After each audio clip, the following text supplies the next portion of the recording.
I don't have to make any new login. I can bring ChatGPT into the conversation. And if it's really important, I might even bring Gemini into the conversation for a third review. In most companies I've worked in, trying to get 3 people to proofread something for you could take a couple of days. But now, in a single conversation, I'm able to get 3 AIs to talk to each other and work with each other. Our relationship with technology is evolving rapidly. As AI is changing businesses and reshape our world, what does the future hold? Hi everyone, to another episode of AI Business Transformation. I'm Michael Coppola, and today I'm excited to be here with Sean Holt, co-founder and founding CEO of Boldybox. Hi, Sean. Hey, Michael, how are you doing today? I'm pretty good. Thank you very much for your time. Really excited to get into your journey. Seems you have been go through really exciting journey building different businesses. So, Sean, I want to jump into your current role in Boldybox. If you can share a bit more about what Boldybox does and how is integrating AI, we will be really good to understand. Absolutely. So Boodle, the company, has been around for 9 years. We jokingly tell people we were doing AI before it became cool a couple of years ago. BOULDYBOX is our second product that we've built, which is focused on generative AI. We have a legacy platform called Guidon, though, that was very focused on traditional data science, machine learning, and AI. And so as we approached working with companies, we're able to talk to them both about the impact of AI at large, as well as how generative AI will work. The genesis of BOULDYBOX came after the launch of ChatGPT, and what we realized early in 2023 was that in spite of all of the hype around generative AI, no doubt hundreds of millions of people have logged into Claude or Gemini or ChatGPT. They've created a haiku about their bowling team, and then they've really done nothing else with it. And so what we wanted to do was build a platform that allowed for easier adoption of generative AI, would also allow for actual collaboration of generative AI. So both collaboration of the AIs, them being able to work with each other, as well as people working in teams being able to collaborate with the AI. And then ultimately, one of the big concerns always has been security around data. And when we started 8 years ago, we were very forward in making sure that all of our clients' data was used for what they needed it for and was not exposed any place or trained any place. And can you give us an experience of how a UI experience, how the user will actually use BOULDYBOX? Absolutely. So when people log into BOULDYBOX, and we launched initially focused on workforce clients, so law firms, private equity firms, marketing teams, sales teams. What happened last year was the higher education industry realized students were adopting it. And not just adopting it in the classroom, they were adopting it for their summer vacations or preparing for their summer internships. And so about half of our client base is higher education, the other half is still workforce.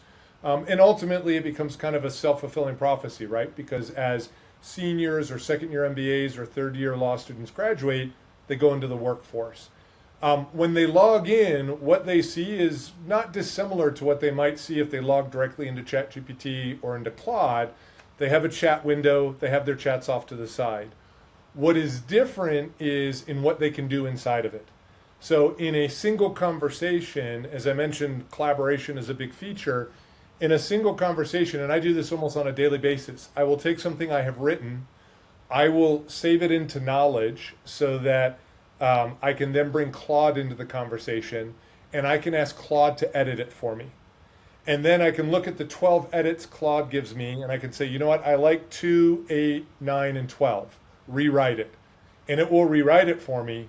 And then in that same conversation, I don't have to cut and paste anything. I don't have to make any new login.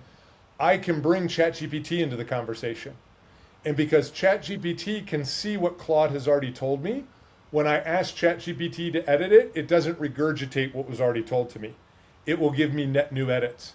And if it's really important, I might even bring Gemini into the conversation for a third review. And most companies I've worked in, trying to get 3 people to proofread something for you could take a couple of days. But now, in a single conversation, I'm able to get 3 AIs to talk to each other and work with each other. And if you and I were on a team and I wanted your input as well, I don't have to call you up and open up a Zoom and share my screen with you. I can take a link, a Boodle link, and send it to you, and you come into my chat with me. And now you and I are working together in that same chat, and you can also ask any of the large language models you like. If you're like, you know what, Sean, you really should have used one of the Amazon models instead. You can pull one of the Amazon models in and ask it a question on your behalf and get an answer. That's really interesting. Definitely want to try the tools and see how can help us to work together. So it's mainly focusing on content base. There is some other maybe agentic feature that you are working on, or can be also been acting for you? Like any generative AI platform, the product roadmap is full. And a lot of the product roadmap is filled with cases that will feature towards the higher education space. There are several announcements coming this fall on things that will be done there. Obviously, though, higher education's job is to prepare students for the workforce. And agents are something that students are going to have to use as they go into the workforce. And so while it is not in platform today, it is something that will be in platform in the future. And what is your long-term vision for the product? It's funny, when we started Boodle with the legacy platform. Can we share about that? Well, it's not that I'd be happy to share. The reality is, what we tried to launch 2 years ago, the platform does not look anything like. And it's because the technology is evolving at such a pace. And unlike other technologies where you may sell a big license and a limited number of people have access to it, anybody has access to this technology. As a entrepreneur for 30 years, I've always enjoyed, and it happens rarely, but I've always enjoyed when someone would teach me how to use my own product. People teach us how to use this product every single day, right? Because everybody has access to it, and people are, they've got their own ingenuity, and they figure out how else they could use this. Everything from, having it serve as a practice interviewer when people are getting ready to go in to interview for a job, to loading a picture of their refrigerator and getting menus that they could do for the evening with the food that they have in the refrigerator, to I use it at night to help me tutor my 11-year-old daughter in math, because the way a 50-year-old dad explains it, an 11-year-old daughter doesn't understand. But the way Claude or ChatGPT will explain it, they can explain it in a way an 11-year-old will understand. That's really interesting. And Sean, you have been building different successful businesses, and what pushed you to build the company? So there's been a moment that you have been that you said I want to proceed towards this product, or it's been something that you have been built over time? How have you come up with this idea? The original incarnation of Boodle 9 years ago was the brainchild of my co-founder, who, like me, had served on nonprofit boards for a long time and was very frustrated with the lack of good technology for nonprofit fundraisers. And so when we initially set out, we built a traditional data science machine learning tool to help fundraisers. As generative AI launched, we wanted to try and use generative AI to enhance that experience for fundraisers, and the tool ended up making it to sales and marketing teams in the commercial space as well. What we ran into, though, in very quickly in Q1 of 2023, is that in spite of all of the hype, no one was really adopting generative AI. people were logging in, but they weren't putting it into their workflows. And so we realized there was a new opportunity. There was an opportunity for a product that could allow for easier adoption, allow for actual collaboration, and provide a way for organizations and enterprises to do it in a safe and secure manner. And so, like a lot of new endeavors, it came out of necessity. We could not have built BOULDYBOX 3 years ago, 4 years ago. The technology didn't exist and the need didn't exist. But that need arose with the launch of generative AI and the exposure to people in the workforce and people using it in a variety of other capacities to find a way to adopt it more easily and to collaborate with it. And why have you decided to focus on collaborative tools instead of being more of a user solo experience? Is something that the user ask that again. been You blanked out for a for? minute. I'm sorry.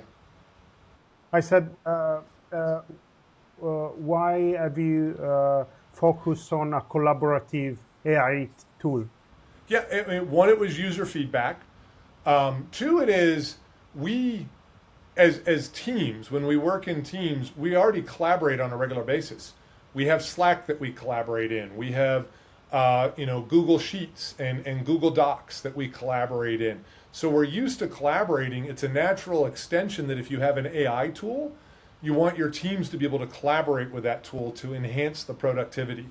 So it was a combination of it's what we heard people wanted to be able to do, but it also just made natural sense because all of the other technological tools we use in the workplace, we actually collaborate in. Thanks, Sean, for your overview of BOULDYBOX. It seems a really exciting tool, and I'm definitely going to try in the following days. And I want to talk about some myths that many people are experiencing with AI. Example, fear of AI replacing humans. What do you say to these people?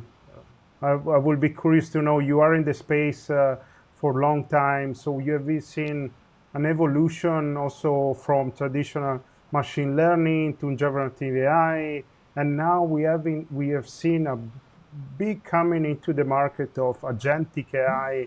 It seems that we are having a really high efficiency gain through agentic AI. And we have seen also some displacement of big tech companies. So what do you think? Yeah, I'm not as in big of a fear as a lot of other people are. And I know there have been some CEOs and others who have come out and said that certain jobs are just going to disappear. I don't think that means workers are going to disappear. There's definitely going to need to be an upskilling or a reskilling of some of the workforce. But two things leave me very comfortable that AI is going to be additive rather than detractive. The first is, if McKinsey put out a report recently showing that the GDP productivity numbers were actually down. And they were down because people couldn't fill certain jobs. And so if we look at ways on how we can leverage AI to fill productivity in areas where we can't get people in anyways, this could actually help the United States, at least, in how they look at productivity and how they're able to meet the need to increase their GDP as they move forward. The other thing is we have seen reskilling done before. It's been done on smaller levels. States have done it. It was back in 2007, South Carolina did it with what they called the technological apprenticeships. And they were very simple programs that they worked with industry to build, so we weren't relying on the government necessarily to build it. And what they did to spur it on was any business that hired an apprentice got a $1,000 tax credit. So the state, the government, no one had to actually go spend money. What they had to say is, hey, we're willing to make a little bit less money in the revenue we collect because we'll give a tax break to companies that do this, that reskill our labor force for us. And the logic there is, as a legislator or someone in a position, government position, you would much rather have less revenue and a larger tax base to tax of people who are employed than to have revenue coming in but start having high unemployment numbers where you're having to dole more money out for people who aren't working. And so combination of productivity and the fact that we've gone through this before and we know how to do this, I think we can get our labor force reskilled and teach people. The other reality is people are just going to find new jobs. Certain developers may not be as crucial, but people who can work with AI and understand AI and monitor it, we still want either humans in the loop or humans on the loop. And so in order, those people are going to need to be reskilled and they're still going to be necessary. I posted something last week on LinkedIn about the effect of AI on cognitive decline. And one of the people commented on how critical learning and critical thinking skills were still going to be very necessary. And his assertion was that it may actually cause a resurgence of liberal arts degrees. Because in liberal arts degrees, one of the things you learn how to do is critically think. And that's one of the things that's going to be tantamount as a job skill is being able, if you're going to work with AI, to think critically and not just hand off the responsibility of completing a task to the AI. Yeah, that sounds. I agree with your view. One thing I'm concerned is the speed on how AI is going into the market. I completely agree with you that reskilling is going to be the solution. We are going to create new jobs. The problem is the speed. So if it's going to be too quick, there is not going to be time to, so how can we speed up? Actually, the process is going to be challenging.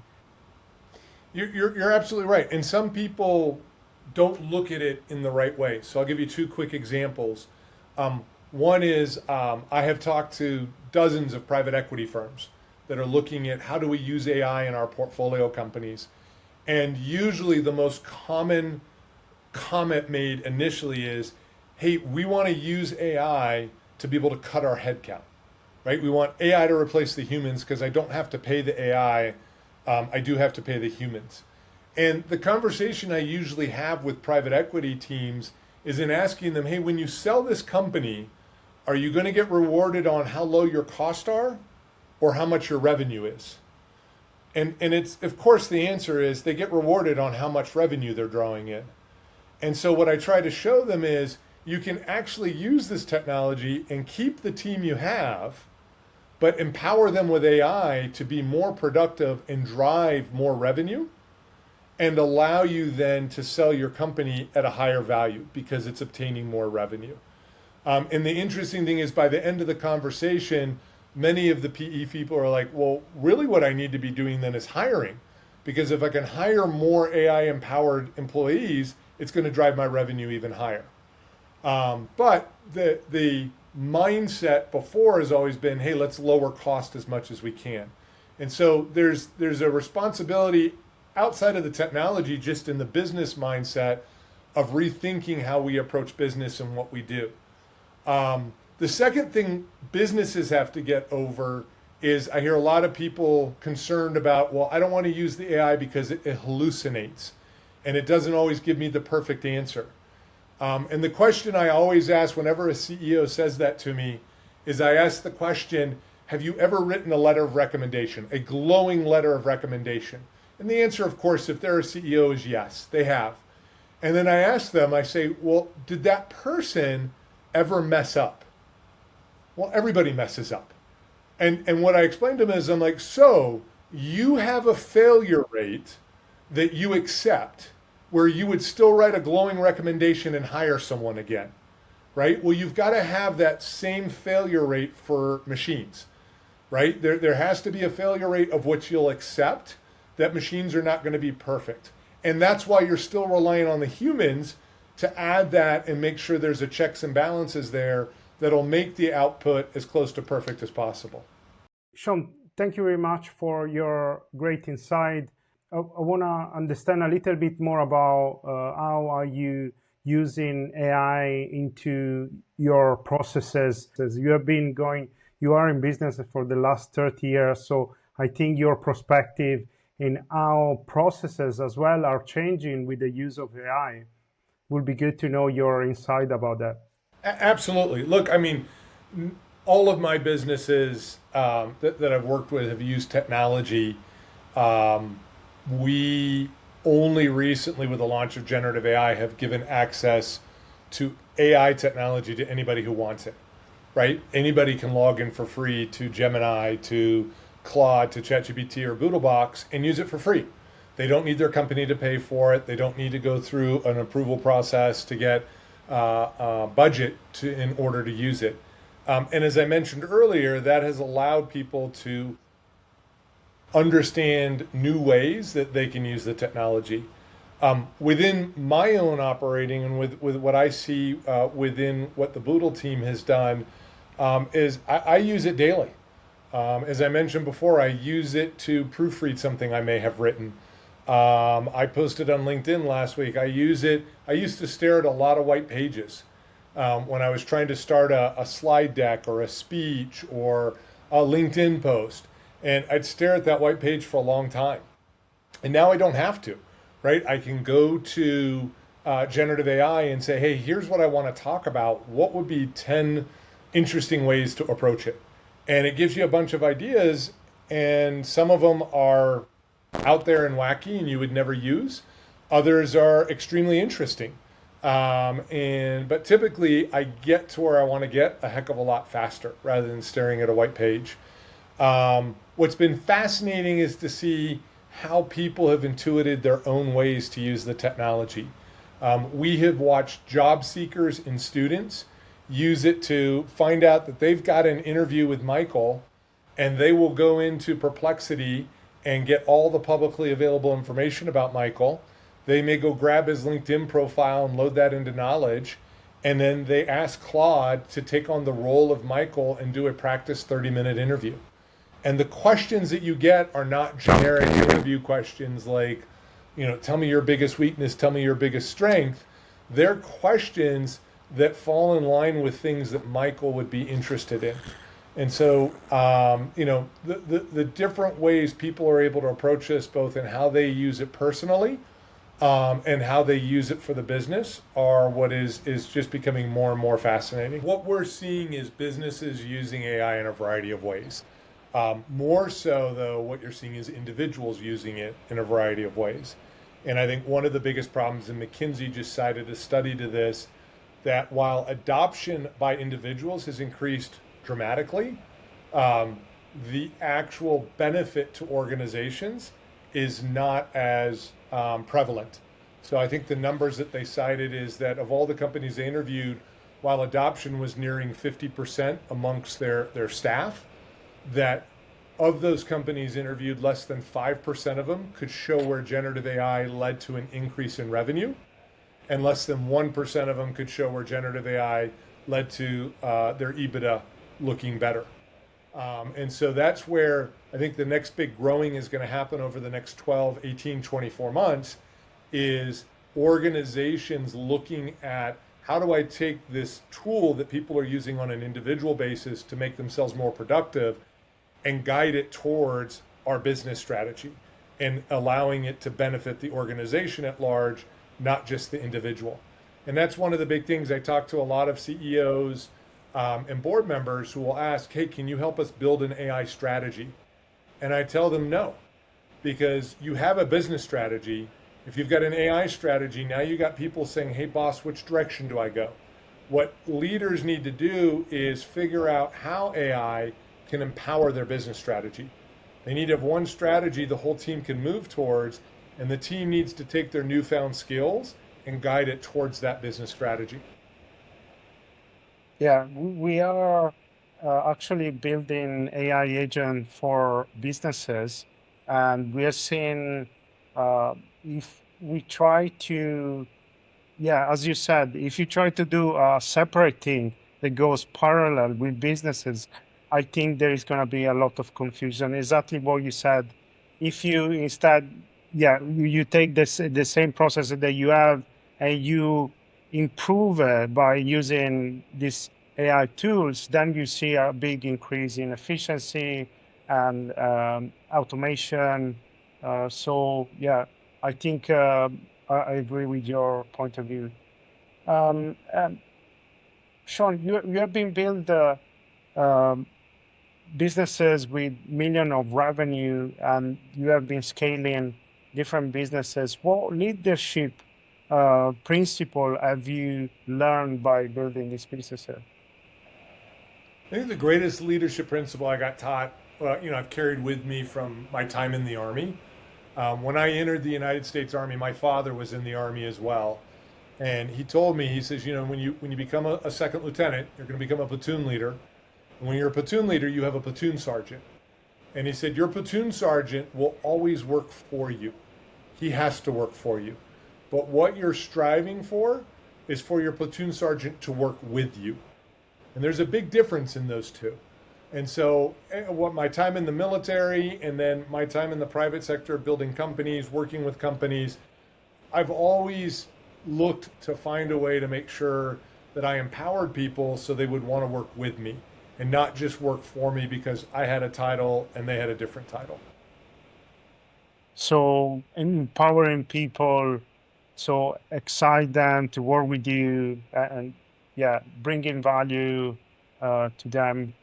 That's a really great advice. And how also are you aligning your team with your vision, and how do you have some strategy that you use to bring forward your company? Yeah, and it's very different when you're working either with a small team or whether you're working with large teams. And I've worked with both. But in the startup world and with smaller teams, one of the big things is making sure everyone is bought into the process. And part of that is giving everybody a voice. And so really listening to what people's feedback is and, understanding that the way I would do it is not always the best way. And one of the reasons you hire really good people is for those new ideas to come in to find better ways to do it. And so sometimes, we have had, I won't call them arguments, but very strong debates on how to do something. And those debates allow people to, one, feel heard, but two, for everybody else to hear it. And usually what happens is what comes out of that is a very constructive path forward that people can feel they were a part of. Even though it may not be their idea, they can feel that they have buy-in and are a part of it, and they can get behind it and support it. So the sense of community and be part of an important mission that will drive them to give better result. Yeah. So so yeah, definitely a company that they are also purpose driven. They are performing better, but they can get higher engagement for company. So yeah, that really has an impact on how business are operating. And now I want to ask you, talking about the future and how AI could evolve in the next decade.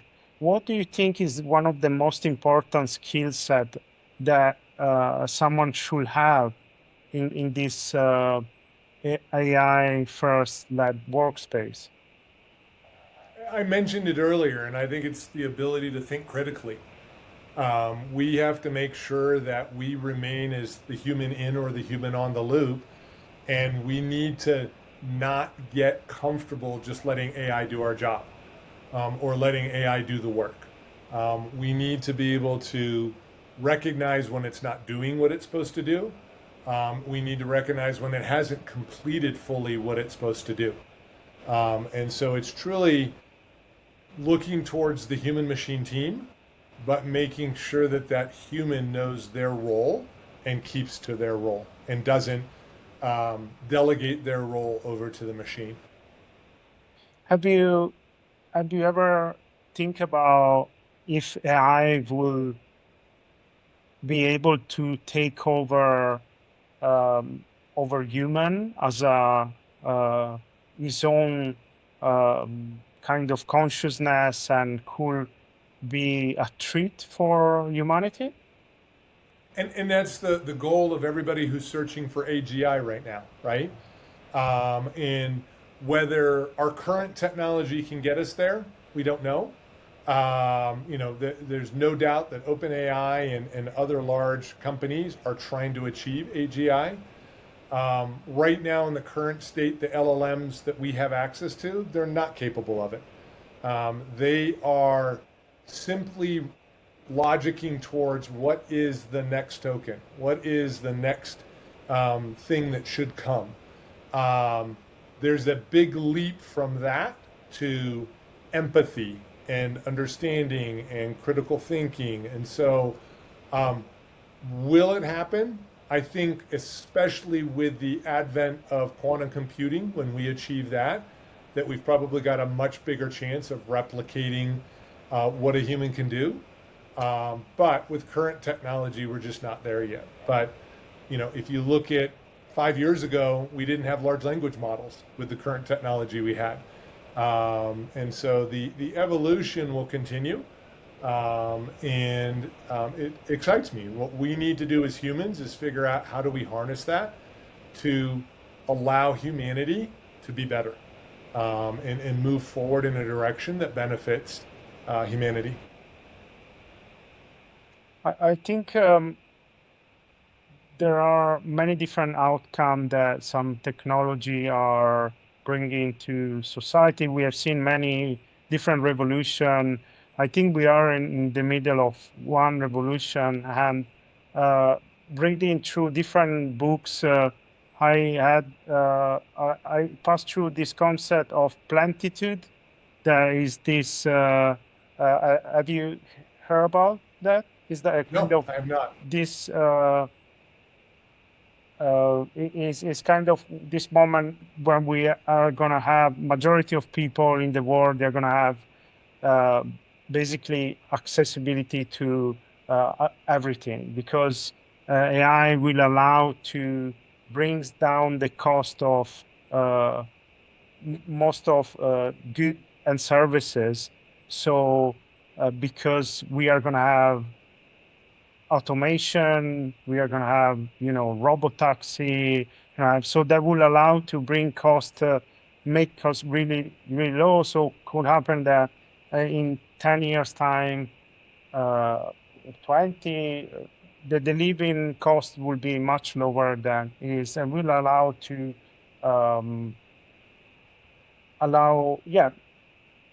people to live in a much lower cost than today. I think that will be a great vision for the future. Absolutely. I mean, I recently read Mustafa Solomon's The Coming Wave. And while he definitely addresses AI, he addresses so many other technologies that are going to better humanity. To your point, some of them are not economical yet. A great example is vertical farming. Vertical farming has been proved out and it works and it's wonderful. It's just not profitable right now. And so you're not going to get businesses to do it. But as technology gets stronger and technology gets cheaper, that vertical farming becomes economical. And as you can do more things like that and find better ways to live, I think we're going to be in a much better position. Are we going to find different ways to live? Absolutely. A concept, a friend of mine wrote a paper about a year ago on humans' relationship with AI. So we grew up with technology, but we did not grow up with AI. There was a child born in the past year who probably has AI in their sleep device that is recording their breathing and recording their crying and recording when they sleep and they're awake. And that AI, as they get a little bit older, can go into a teddy bear. And it can teach them how to talk. It can teach them how to do math. It can teach them colors, right? And then as they get a little bit older, it can go into a wearable. And so by the time that child is 18, that AI will know more about them than their parent, than their doctor, than anybody else. And that's probably been their confidant as well, right? That's what they turn to ask questions. They will have, the child born a year ago will have a relationship with AI in a way you and I can't fundamentally understand, right? Because it will have been with them their entire life. So, and this has always happened. We as humans evolve, right? We evolve for our environment. And I look forward to what that evolution looks like and what it means for how my children will get to live their lives. Yeah, I completely agree. I think even on myself, I've been seeing a speed of learning since the advent of generative AI that is incredible. I could learn so fast. You can learn about something in literally, a week time because you have so accessibility of this, knowledge, this huge big brain that can teach you in a really personalized way that is incredible. I imagine, our kids, they are growing up with these tools, every day. So it is something, unimaginable that we don't probably understand how that will take humanity to a completely different, vision. Yeah. Absolutely. Sean, thank you very much for your time. And Absolutely. I Thank want you for having me. I want to ask you if you have some final advice for founder, entrepreneur that they are embarking this journey with AI, that they want to get into AI businesses. If you have any other tips that you want to share. Yeah, I think the big thing, and you kind of alluded to this, a lot of people are scared of AI, and the way I see it, and I've tried to express that is, where we are today and where we'll be tomorrow, it's not man or machine. It is going to be man with machine. And so the next wave of breakthroughs in businesses and new ideas are going to come from ways that AI amplifies the human potential, not replaces the human potential. And so people need to build with that collaboration in mind if they want to be successful and provide humanity the tools it's going to need as it moves forward. Sean, thank you very much for your time. And looking forward to catch up maybe 6 months, a year, see where AI is going to be, see if we, what are the new innovation that they are taking us. It seems to be going so fast that, really 6 months could be completely different. I mean, software development has changed really in 12-month time is completely different. Yep. So we will see what is going to happen. And thank you very much again. Thank you. Appreciate you having me. Have a great day. Thanks, Sean. Hi there. Welcome to my channel. I'm Michael Coppola. I'm excited to have you here. Thank you for joining me on this journey. Together, let's explore the incredible potential of entrepreneurship, business innovation, and technology to take your ventures to the next level.